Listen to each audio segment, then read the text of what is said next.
ustedes anatomía, un poquito de anatomía del esófago, histología, flujo venoso, fisiología, más que todo fisiología para entender. Porque si yo sé fisiología, sé patología. Puedo entender y manejar fácilmente la farmacología. ¿No? Entonces es muy importante. Por ejemplo, ustedes tienen que saber, si tú tienes una enfermedad por reflujo y yo quiero evitar el reflujo, ¿qué fármaco estaría indicado? Que me aumente, por ejemplo, la presión del esfínter esofágico inferior. Entonces, pero doctor, ¿qué esfínter? ¿Cómo se llama el esfínter? Pero ¿cómo podría ser? ¿Qué fármaco sería el ideal? Omeprazol. Eso va a pasar, pero a ver, ¿no? Doctora, la mamá de la doctora le dice, doctora, aparte que voy a esconder la porción de ácido, pero le voy a dar un medicamento que sí es el esfínter. Omeprazol. El omeprazol suprime la porción de ácido. Eso vamos a ver, te suprime el pH, suprime la porción de ácido clorhídrico. Pero yo quiero hacer que no suba el esófago. Que sí es el esófago. ¿Qué le quería dar? ¿Qué le podría dar? Por ejemplo, los cítricos del café y el chocolate disminuyen la presión del esfínter esofágico inferior. Entonces, primero voy a decir que no consuma café. Doctor, por favor, no consuma café, ¿no? Porque el café se la que esfínter usted va a tener circulante, ¿no? Entonces, y para eso, primero, la causa la voy a eliminar y secundariamente voy a utilizar un proxinético. ¿Cuál es el proxinético ideal? Los proxinéticos que se conocen, por ejemplo, la metoclopramida, la amopridol, la cisaprida, todos son proxinéticos, ¿no? ¿Y qué hace el domperidona, la metoclopramida? Aumenta la presión del esfínter esofágico inferior, aumenta el vaciamiento gástrico, además el vaciamiento intestinal. O sea, regulariza el tránsito gastrointestinal, pero que así es el estómago. Pues yo tengo que saber eso. ¿Qué le voy a dar? ¿Ya? Que ustedes sepan eso, qué medicamento, hasta inclusive, chicos, el costo. ¿Será importante el costo? Sí. Yo tengo que saber. Esas cosas me interesan, ustedes investiguen. ¿Ya? En el tratamiento, ¿cuál es el tratamiento? Yo te puedo preguntar, pero doctora, ¿cuánto vale? Porque eso lo ves hasta en paciente. Pero hay un medicamento que vale 10 y otro que vale 5, otro que vale 3. ¿Cuál le voy a dar? ¿Cuál es el mejor? ¿No ven? Puede que tenga el mismo principio activo. ¿Qué diferencia entre los principios activos? Vamos a discutir eso. ¿Por qué le doy este? ¿Por qué no lo? En la IBPs, por ejemplo, no, los de primera generación, de segunda generación, de tercera generación, ya estamos en la cuarta generación, ¿no? De IBPs. Entonces, sí, nomás han ahora llegado acá, han dado una charla acá en el hotel Cochabamba sobre bonoprafán. Es un pecado, ¿no? Si miramos de los canales de potasio de la célula parental, si dicen que es 40 veces más potente que el omeprazol. 40 veces más potente. Pero ya tenemos acá. Entonces ya, pero el costo, doctor, no, pues si lo ves en bonoprafán, no ves. Si el omeprazol nomás me cuesta, depende de qué línea, puede un peso hasta 10 pesos, no sé. El bonoprafán puede ser 20 pesos. Entonces yo creo, pero en algunos casos, voy a tener. Pero tengo que saber el costo. Porque si el doctor no sabe el costo, el paciente, ¿qué cree que va a hacer? ¿Más barato? O al final, mismo no va a comprar. Y este es otra cosa, ¿no? Pero bueno, entonces vamos a ver esta parte. Vamos a ver siempre, chicos, qué es. Esto vamos a ver. Entonces, a partir de acá, empezamos a ver en todos los temas, antes de entrar al módulo, antes de estómago, vamos a hacer un poquito de secuela. Esto es ya lo saben. ¿Qué es el esófago? ¿Qué es el tubo? En este caso vamos por el esófago. ¿Qué es el esófago? Es la primera parte del tubo digestivo, ¿no? Porque encima de la boca se encargan nosotros. Nosotros de esófago hasta nos vamos a encargar nosotros de estudiar, ¿no? Esa primera parte del esófago se van a preguntar, doctor, ¿cómo está dividido el esófago? ¿Qué importancia anatómica tiene saber la división, la estructura muscular, la estructura nerviosa? Por ejemplo, ¿qué longitud tiene?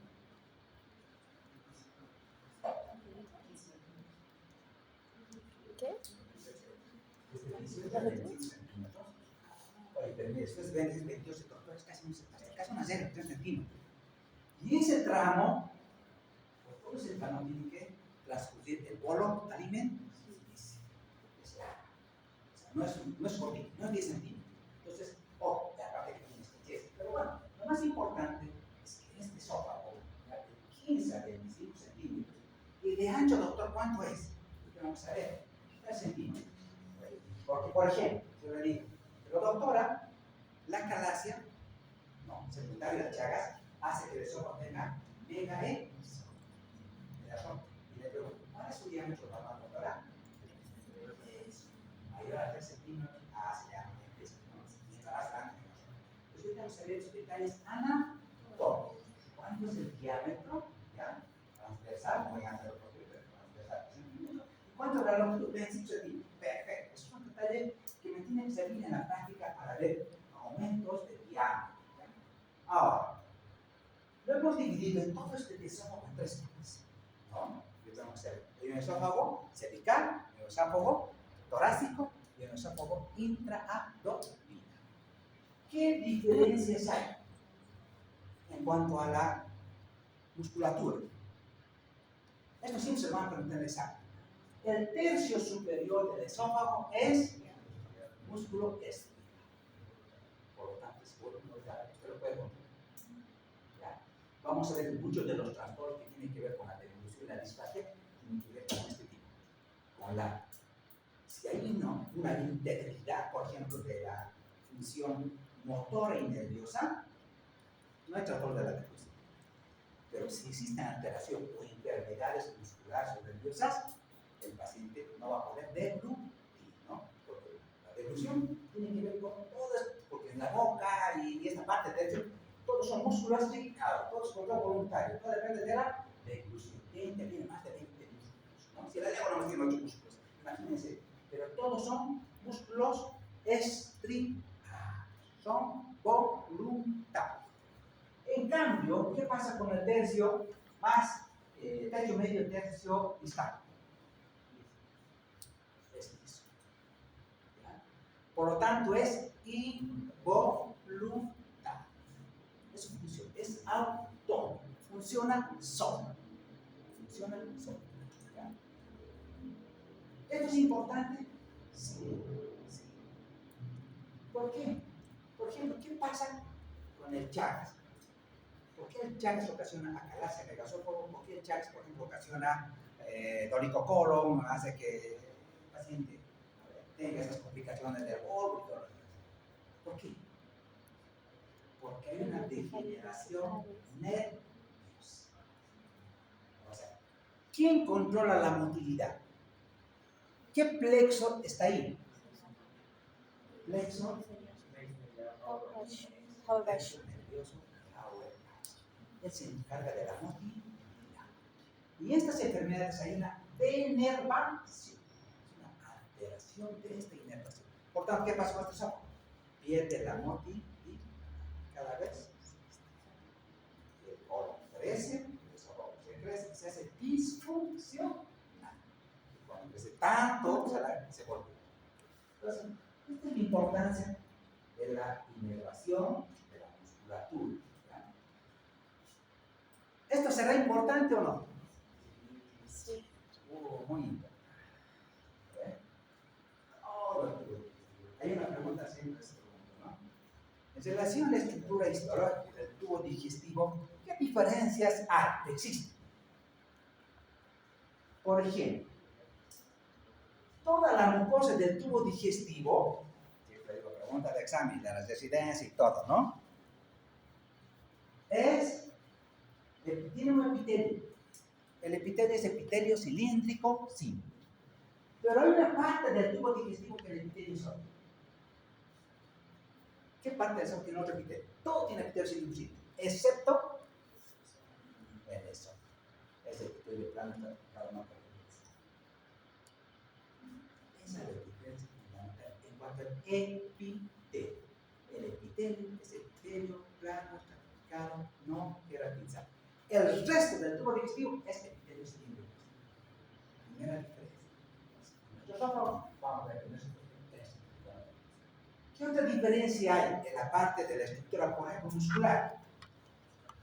Todo el tubo digestivo tiene dos capas. La muscular, una circular y una longitudinal.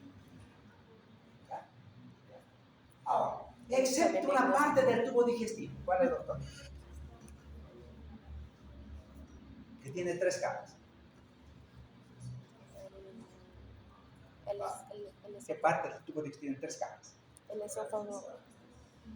¿Qué parte del tubo tiene 3 capas? Vamos, doctor. El estómago. El estómago tiene 3 capas. Y una oblicua interna que tiene el estómago. No tiene oblicuo, no tiene 3 capas el estómago. El sexto tiene 2 capas. Circular, longitudinal. Todos tienen mucosa, submucosa, muscular. Pero hay una diferencia ahora en cuanto a la serosa. Todo el tubo digestivo tiene serosa, excepto el esófago. El esófago solo tiene alveolos. Esa estructura la debo conocer. Sí, la debo conocer. Miren, esta es la inervación. Esta imagen a veces dice mucho, ¿no? Se dice, pero doctor, claro, vamos adentro hacia afuera. Vean cómo a esta parte del tubo digestivo le está llegando una importante irrigación, pero una importante también inervación. Es una inervación externa, una inervación interna, intrínseca, propia de la pared, ¿no? Por eso se llama el plexo mientérico, el plexo entérico, el plexo es entérico, el cerebro entérico. Tenemos dos plexos, ustedes saben, el plexo de Auerbach, el plexo de Meis. Uno se carga de la motilidad, el otro se carga de la secreción y el flujo sanguíneo local, ¿no? Es la función de los dos plexos. Pero estos están conectados con otros nervios. El sistema nervioso autosimpático parasimpático. Es encargo de eso, no, funciona solito, ¿no? Pero eso funciona como funciones. El otro más funciona con la parte local. Es importante para que veamos cómo funciona. Entonces, desde la mucosa, chicos, miren, esa mucosa tiene la epitelio, la vena propia, la muscular de la mucosa. ¿Por qué es importante esto? Yo debería conocer mucosa, porque cuando hablemos de lesiones de la mucosa, vamos a decir, doctor, hay una lesión de la mucosa, o de toda la mucosa, o de toda la circunferencia, o hay compromiso, además de la submucosa, hay de la muscular, o una lesión que ha causado todas las células de cáncer, pero comprometió toda, o compromiso de cáncer. Entonces, es importante esta parte, esta estructura, mucosa, muscular, de la mucosa, después viene la submucosa, después viene la muscular, después viene la serosa, después viene la tubular, y viene la inervación, el plexo mientérico, entre los capas musculares, y el adecuado flujo sanguíneo. En esófago, vamos a ver más antes, el flujo sanguíneo, ¿qué importancia tiene el flujo sanguíneo? Miren, esta es la capa, esta parte que me interesa. El epitelio, ¿se renueva o no se renueva? Sí. ¿Cómo se renueva este epitelio? Las renovaciones cada 5 a 7 se va renovando. Se va renovando. ¿Ya? Es decir, hay lesión de la mucosa, por ejemplo, de un alimento que sea caliente o que haya refluido contenido gástrico, pero este epitelio, esta mucosa se va a regenerar. Pero ¿de quién depende esa regeneración? ¿De quién depende la regeneración? Del factor de crecimiento del virus. Este factor de crecimiento se va renovando cada 5 o 7 días. Yo tengo que saber eso porque se va a preguntar, pero ¿qué pasa con esto? Cuando se daña, cuando es necesitado, lesionado, o gástrico, o un medicamento, o una aspirina, se está mal. El paciente se come más rápido, ¿no? Entonces, en general, por ejemplo, 5 a 7 días. Si no, va. Ahora, esta parte del tubo digestivo tiene mecanismos de protección. ¿Sí o no? ¿Qué lo protege? Por ejemplo, la mucosa. Hay mecanismos de protección epitelial, preepitelial, posepitelial. Pero el preepitelial está con el epitelio, o antes del epitelio, tiene que ver con dos cosas. ¿Cuál? El moco, porque el ojo tiene glándulas mucosas. ¿Qué más? El bicarbonato, que se usa más el bicarbonato que está produciendo la saliva. Y luego todos los otros mecanismos de protección que son preepiteliales, o sea, posepiteliales o epiteliales, tienen que ver con el flujo sanguíneo. ¿Será importante el flujo sanguíneo? Sí. Cuando una alteración del flujo sanguíneo se altera la reepitelización, la renovación. Por eso que en las personas de la tercera edad, la renovación tisular es lenta.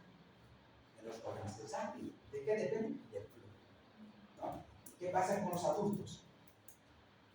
¿El flujo será igual que el joven? ¿Qué va a pasar con las arterias?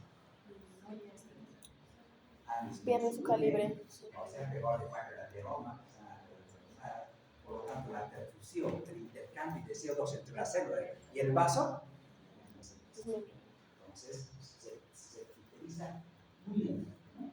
Bueno, pues eso es importante, chicos, para ustedes ver la protección. ¿Qué importancia tiene el flujo arterial? ¿Será que vamos a ver una patología relacionada con esto, con la patología arterial? Sí. Sí, papá. ¿Sí?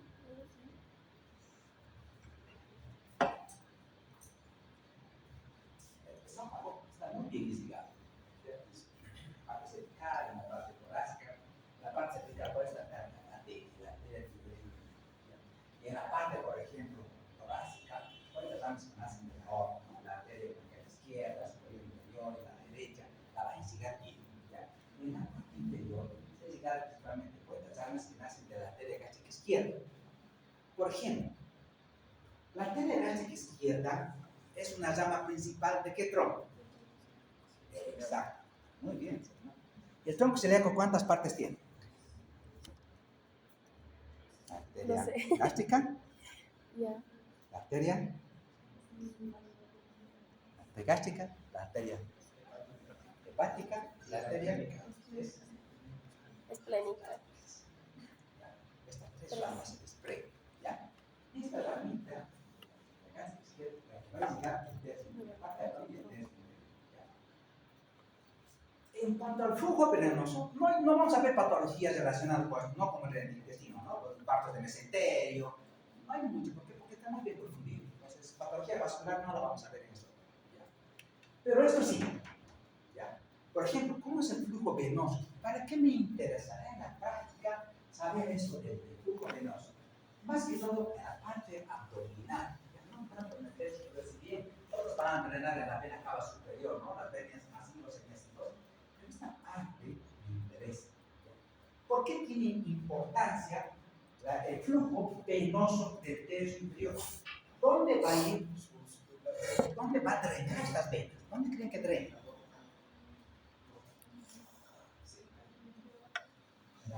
¿A través de qué? Esta es la vena gástrica izquierda o coronaria estomágica. Ustedes saben, han visto la anatomía, ¿no? La gástrica izquierda o coronaria estomágica. Tienen dos nombres, es lo mismo. Vena gástrica izquierda o arteria gástrica izquierda. ¿Ya? Y las venas gástricas cortas. ¿Qué importancia tienen en la parte clínica? Eso me interesa. Por ejemplo, si yo tengo un paciente con cistosis, ¿ya? No se olviden que la vena porta para llegar todo el flujo. Ella va a recibir sangre venosa de aquí, la vena porta. De dos principales, la vena esplénica. La vena esplénica a su vez va a salir de la vena mesentérica inferior. Y la vena mesentérica inferior a su vez va a hacer de todo lo que tiene que ver con la parte izquierda del cono y la parte izquierda. Pero la vena mesentérica superior es la que va a recoger todos los nutrientes de dónde? Del lado derecho y una parte del intestino, ¿no? La parte alta del intestino.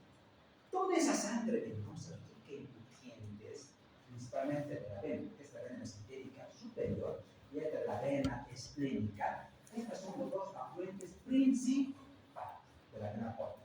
Si yo tengo, por ejemplo, una cistosis acá, ¿qué más va a haber? Sí. ¿Pero qué va a pasar con el flujo venoso? Exacto. Vamos a ver cuando vayamos a una teoría de práctica del hígado, vamos a ver la importancia de este flujo. Escuchamos a ver, sí, porque usted tiene. La pregunta es, ¿por qué hay hemorragia digestiva?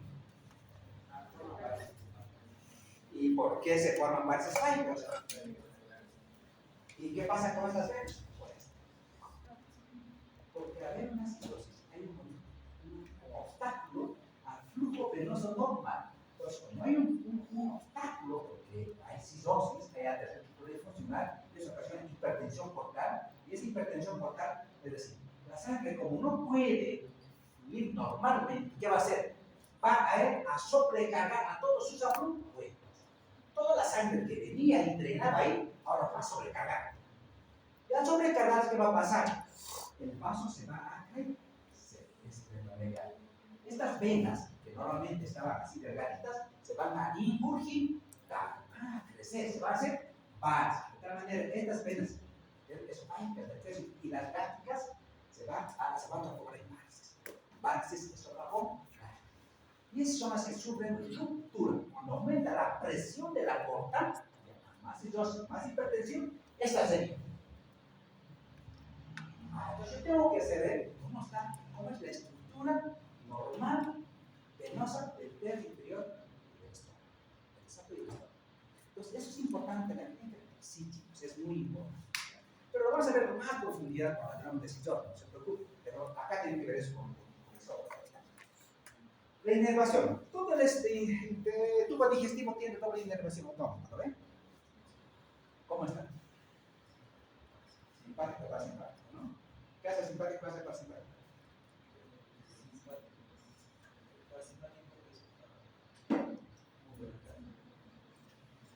El simpático es más digestivo. Siempre acuérdense, el simpático es digestivo. Trabaja después de la digestión. Es el parasimpático. El parasimpático es más digestivo. El simpático es digestivo, más cardiovascular. El taquicardia se ayuda a la presión. El parasimpático es digestivo. Porque cuando empieza la función, por ejemplo, simpático voy a dar un después ejemplo. El otro día tuve un paciente, viene a la consulta y me dice, doctor, tengo un viejito de 85 años. Después de comer, me dice, tengo mucho dolor abdominal. Acabo de almorzar, tengo mucho dolor abdominal. ¿Qué está pasando? ¿Cuál es la explicación? Después de comer, Decimos, uno de los criterios clínicos de patología vascular es el dolor abdominal postprandial. ¿Qué pasa? Durante el periodo postdigestivo, la alimentación, ¿qué pasa? Tienen que aumentar la función digestiva. ¿Ya? Aumenta el flujo sanguíneo intestinal, porque ese intestino tiene que absorber los nutrientes. A ese señor le está llegando la alimentación, los alimentos han llegado al intestino, pero no está logrando absorber. ¿Por qué? Porque su flujo sanguíneo no es el lento. ¿Qué tenía? Una estenosis de la arteria mesenterica, por arteriosclerosis. Entonces le dolía el dolor porque no podía. No puede pasar. Tenía mucho dolor postprandial. Eso es patología vascular. Pero ¿qué pasa? Es parasimpático, es digestivo. Aumenta el flujo sanguíneo, este periodo, la función. Pero tiene una característica parasimpática. Ustedes ya lo conocen, lo van a revisar, ¿no? Aumenta la motilidad de todo el tubo digestivo y se relaja los esfínteres. Y dice, pero doctor, aumenta el peristaltismo. ¿Por qué? Porque él tiene que hacer progresar el alimento desde la boca, tiene que progresar, ¿no? Digerirlo, después degradarlo, digerirlo, absorberlo. Él tiene que hacer progresar, aumenta la motilidad. Por eso es muy. Entonces, así aumenta la motilidad, y otro disminuye la motilidad. Pero aumenta también la secreción, claro, porque para simpático necesito jugo gástrico, necesito pancreático, aumenta la secreción. Entonces empieza a funcionar, empieza a ver mayor flujo sanguíneo por el efecto parasimpático, por acetilcolina. Entonces es importante. Entonces todo tipo digestivo tiene doble inervación, sí. Parasimpática, simpática. La parasimpática es y la simpática es el efecto contrario, ¿no? Ahora. Pero vamos a ver qué importancia tiene la inervación en eso. Vamos a ver en un ratito que es importante para que usted entienda. Si usted se entiende esto, chicos, patologías fácil. Cuando usted se dice patología, ¿qué es? Facilísimo. Bueno, esta inervación ya la sabemos. Sabemos que hay estructura nerviosa, el tercio entérico, el tercio de dos capas. Sabemos que hay el tercio de venas, que se encarga del flujo sanguíneo local, de la secreción intestinal, tiene control autónomo. Ya lo sabemos. Mira, funciona así. Funciona así. Pero miren, en la mucosa, estoy en un ejemplo, al hospital todos los días llegan digestión de cortes carnes. Exactamente, ven que hay un alfiler, una grampadora, mi hijo se lo 15 años, moneda, 2 pesos, 5 pesos. Pues, ¿qué pasa con el alfiler? ¿Qué creen que pase con el alfiler? ¿Perfora o no perfora? Sí. ¿Dice ¿perfora o no perfora el alfiler? Sí.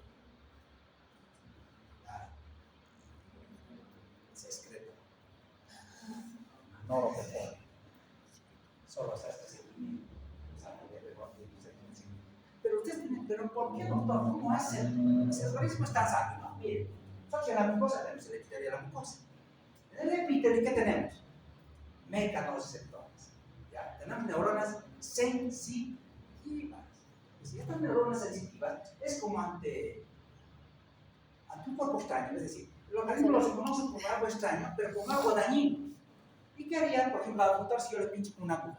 No lo puedo hacer, es con los brazos. Ella no va a decir, no, doctor, pinche nomás, no pasa nada, ¿no? A ver, pruebe, no. Pues el cuerpo igual se retira. Apenas toca, se retira, se aleja. Ella evita el daño, porque si no fuera fácilmente perforado. Imagínense, pasa por los esfínteres. ¿Qué esfínteres tiene que pasar, doctor? Vean todos los esfínteres que ustedes conocen, desde la boca hasta el ano. Superior, inferior, gastroduodenal.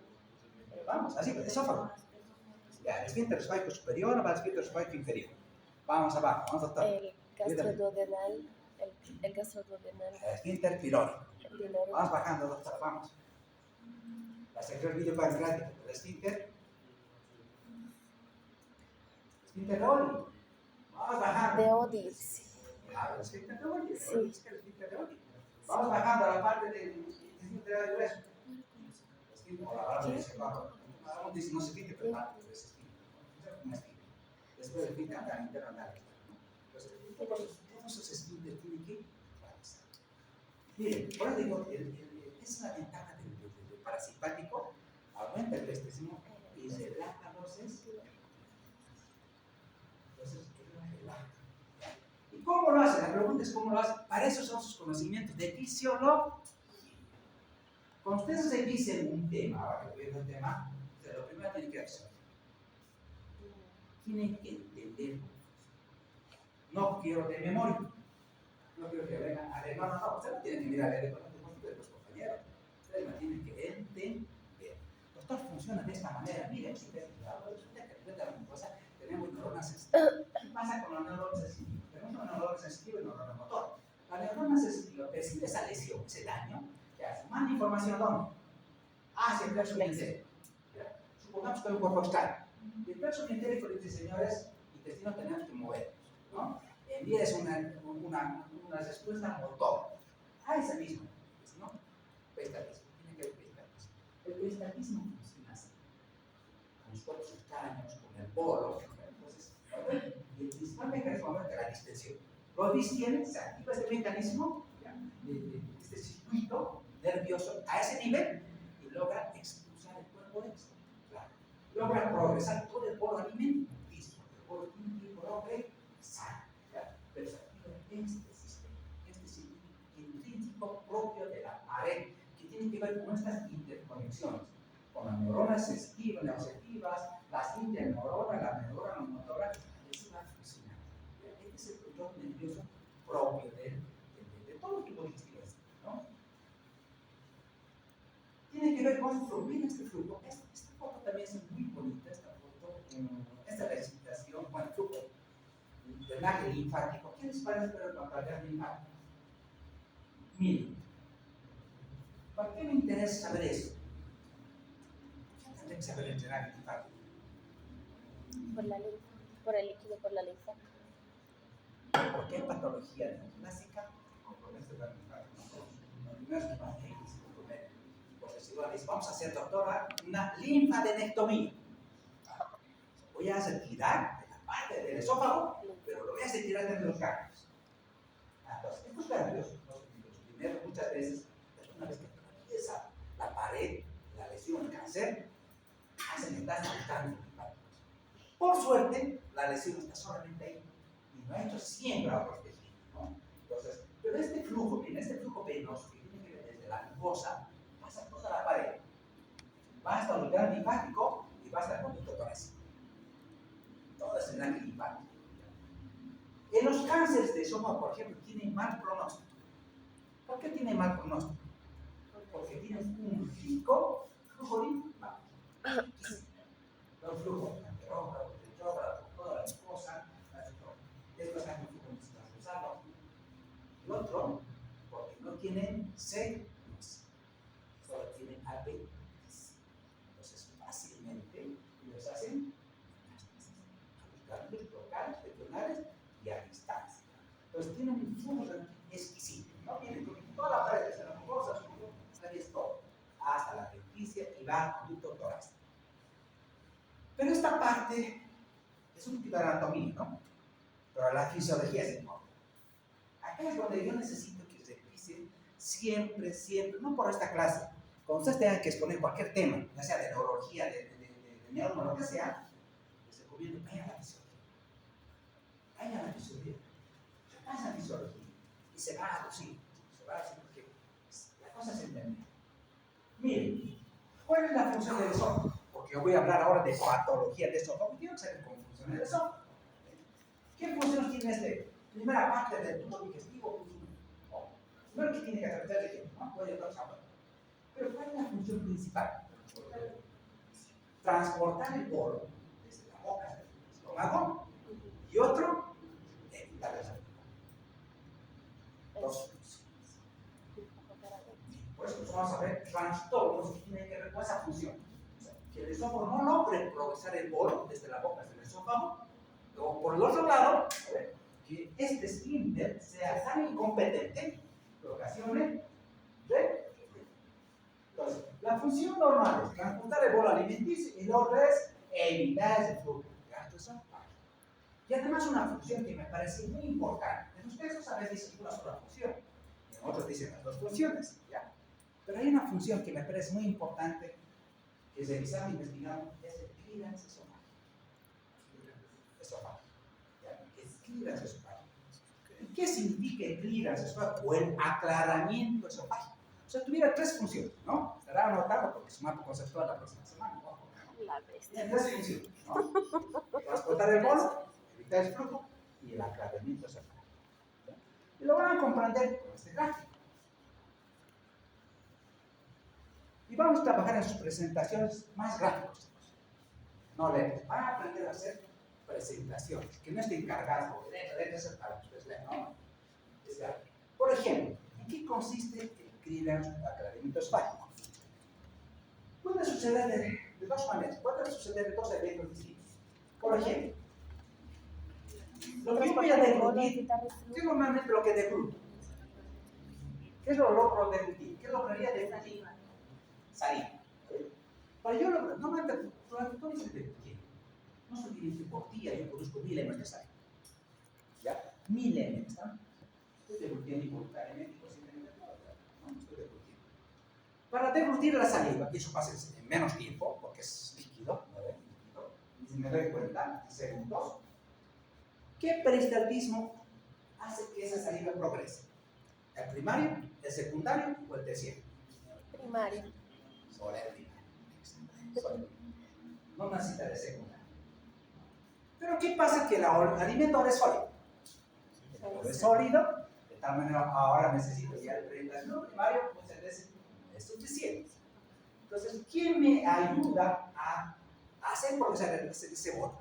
El secundario. El secundario. Exacto. ¿Y cuál es el principal mecanismo de activación? Como dice ya, me toca a mí secundario. Yo tengo que entrar ahora a actuar. La división.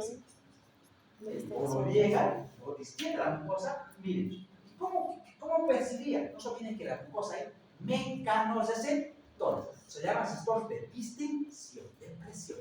Ellos ven esta distensión, inmediatamente se activan estos receptores. Al activarse, activan nuestro sistema nervioso se distienden y tenemos el peristaltismo secundario. De tal manera que el peristaltismo se llama peristaltismo también evasivo o progresivo. ¿Ya? Ahora, ¿por qué se llama de aclaramiento esofágico? ¿Cómo aclaro? Cuando hay un reflujo, cuando hay un reflujo ácido o un reflujo del contenido de estómago hacia esófago, ¿qué pasa con ese reflujo? Inmediatamente encima de ese reflujo, pues un reflujo fisiológico, digamos, nosotros que hemos consumido algo que el esfínter, se fluyó, inmediatamente se activa este peristaltismo, este clearance esofágico, pues se forma un anillo de contracción encima del túnel. el peritativo secundario lo va a limpiar. Entonces, se fluye, es lo mismo. Se fluye, es lo mismo. Se activó. Pues se llama esa función de limpieza esofágica, de aclaramiento esofágico. Pero esta función la hace el peristaltis junto con la saliva. Esa sería, chicos, la tercera función. Ahora, miren. El esófago, a diferencia del tubo digestivo, ¿ya? La inervación es diferente. ¿Qué es diferente del esófago?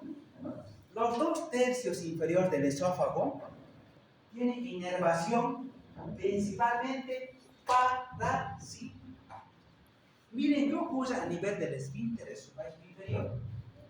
Aquí está un núcleo de origen, pero me interesa acá. ¿Ya? ¿Qué pasa en el esfínter esofágico inferior? ¿Qué pasa con el vago? El vago es el nervio que va a controlar la funcionalidad del esfínter esofágico inferior. Tiene dos armas, ¿ya? Este nervio tiene dos armas. Unas que liberan acetilcolina. ¿Qué hace la acetilcolina?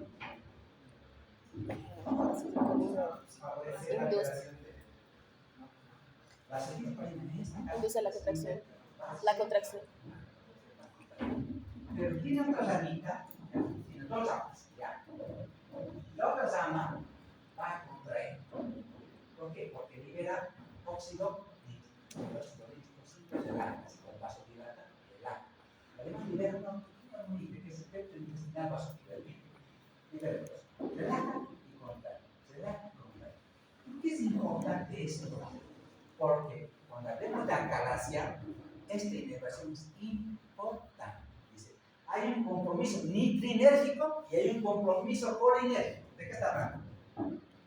De la contracción. Hay una disfunción, dice, nitrinérgica, claro, óxido nítrico, y hay una disfunción colinérgica. Bueno, la acetilcolina. Pero nada que ver, no es nada otro mundo, solamente está hablando de la anatomía normal del esófago, del test inferior, que tiene doble inervación parasimpática, un excitador, un inhibidor. La excitadora vía acetilcolina y la inhibidora con óxido nítrico. Listo. Y cuando entendamos eso, vamos a ver y entender acalasia. Esto vamos a ver un poquito más de acalasia cuando les toque el tema y ahí vamos a ver. No, pero no inventamos el tiempo. Mucha de esta información que les estoy dando ahorita no está en el texto. El texto no está. ¿Ya? Porque esta información es importante. Sí, es importante. La tienen que saber, ¿no? Por dicho, tomen nota. Hay muchas cosas que no van a estar en el texto, no van a encontrar. Pero me interesa que la aprendan. ¿Ya? Me interesa que la aprendan. Ahora, este esfínter esofágico inferior, al igual que el músculo, como he dicho, tiene una función motora. Al tener una función motora, tiene que haber una fuerza de contracción. ¿No? El peritoniano se contrae con una fuerza. Sí. El esfínter se cierra con una fuerza. Sí. Y esa fuerza le voy a medir en milímetros de mercurio. O sea, milímetros, todo, la fuerza la mide. En milímetros de mercurio. Entonces, ¿cuál es lo normal? ¿Cuál es la presión, por ejemplo, de contracción del esfínter esofágico superior? ¿A qué presión se cierra este esfínter? Una presión de 40 a 100 milímetros de mercurio.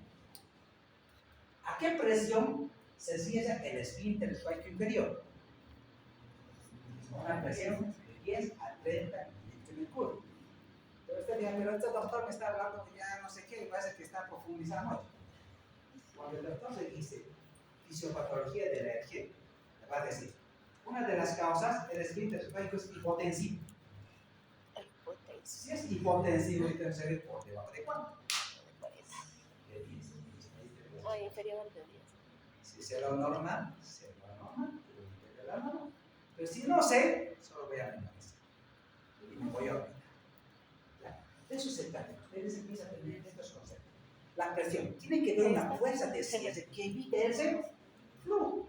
¿Ya? Entonces, esa presión de cierre es de 10 a 30 milímetros de mercurio. Y en promedio es 20 milímetros de mercurio. Entonces, cuando hay una disfunción muscular, no solamente del estómago, también del esfínter esofágico, voy a poder yo evaluar acá desde la manometría, porque la manometría me dice la presión o la fuerza de contracción tanto del músculo espádico como del esfínter esférico inferior. Y ya hecho diagnóstico.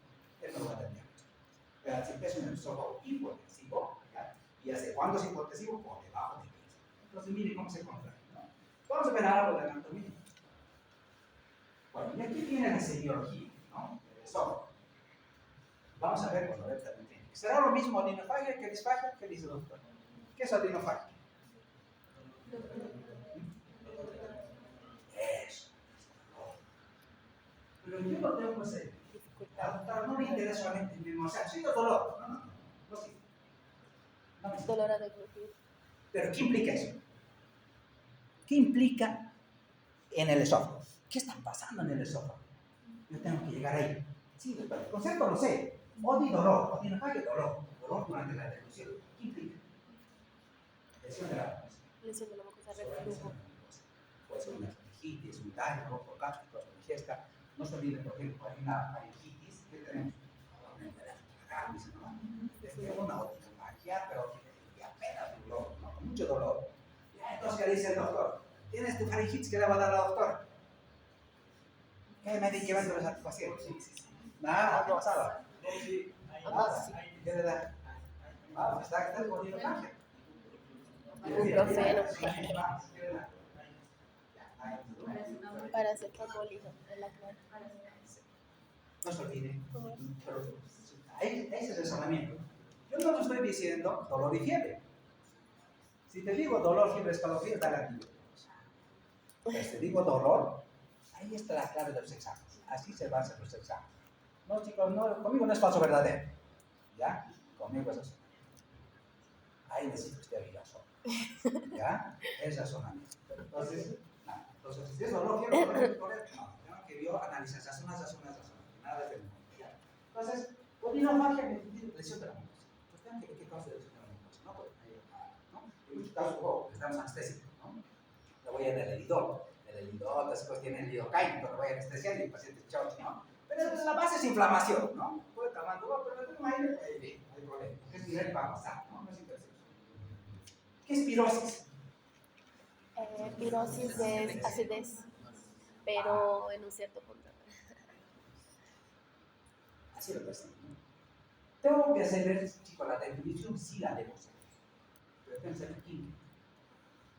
Por ejemplo, yo digo pirosis, el paciente me está sintiendo pirosis. Es que hay otro, es pirosis y está detrás del esperón. Tengo que algo que me sale, tengo una grillera, dice, tengo una grillera hasta aquí, hasta la boca, hasta inclusive tengo mal aliento hasta acá, tengo un aliento especial. ¿Qué me dice? Si hay pirosis, ¿qué está pasando? reflujo. Es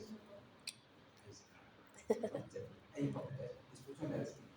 Bueno, disfagia, eso es lo que vamos a ver en el próximo tema, disfagia, ¿ya? La disfagia es un término. ¿Qué significa disfagia?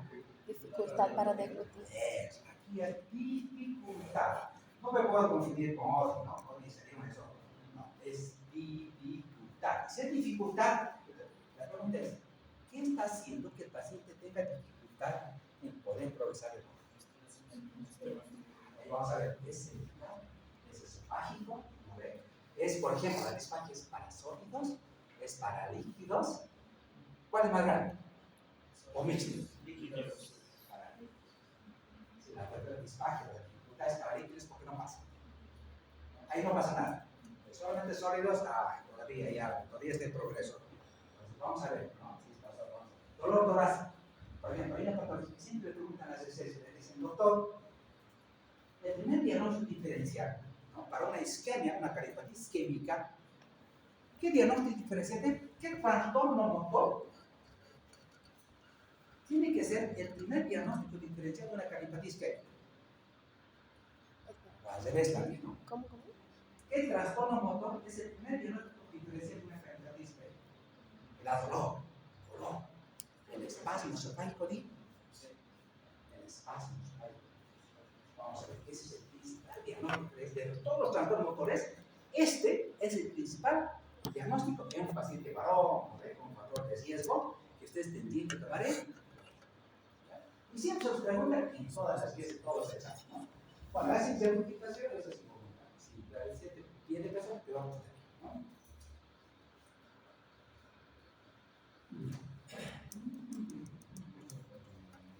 Mire, esto lo vamos a dejar para la próxima porque es muy importante. ¿Ya? Vamos a ver esto, de pruebas, procedimientos que les sirven para estudiar patología de sueño. Vamos un poquito a la próxima introducción de esto. ¿Ya? Y ya para el primer grupo me voy a organizar. ¿No?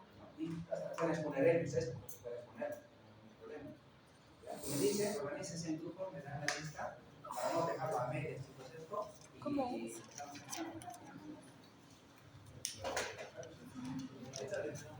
Sí, cualquier tema que pongan en la próxima. O sea, el primer grupo va a exponer este tema. No te voy a ir. ¿Este tema del primer grupo? Que exponga más. ¿Van a exponer, chicos?